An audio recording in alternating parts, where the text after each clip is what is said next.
Allah besarkanlah Rasul, ikutlah sunnahnya.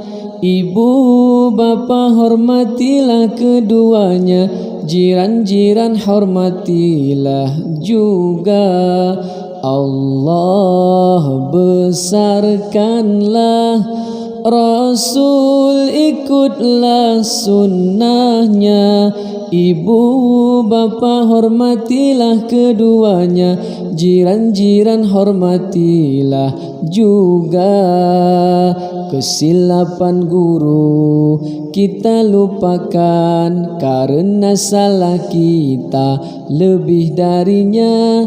Selalulah taati perintah mereka, kecuali yang melanggar syariat.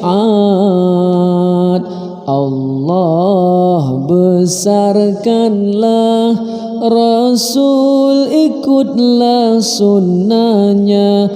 Ibu bapa hormatilah keduanya, jiran-jiran hormatilah juga.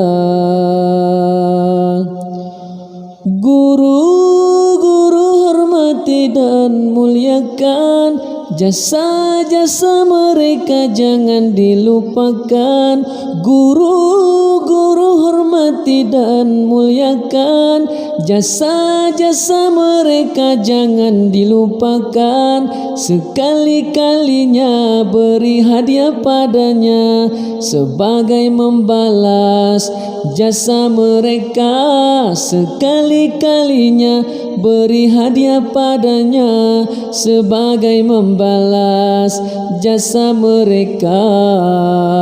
Allah besarkanlah Rasul, ikutlah sunnahnya. Ibu bapa hormatilah keduanya, jiran-jiran hormatilah juga.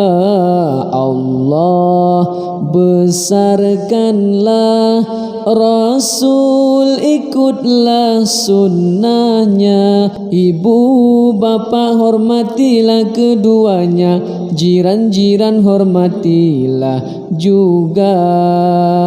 Kesilapan guru kita lupakan karena salah kita lebih darinya. Selalulah taati perintah mereka, kecuali yang melanggar syariat.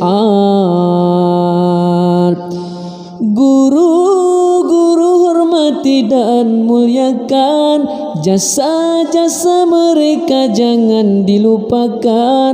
Guru-guru hormati dan muliakan, jasa-jasa mereka jangan dilupakan. Sekali-kalinya beri hadiah padanya sebagai membalas jasa mereka. Sekali-kalinya beri hadiah padanya sebagai membalas jasa mereka.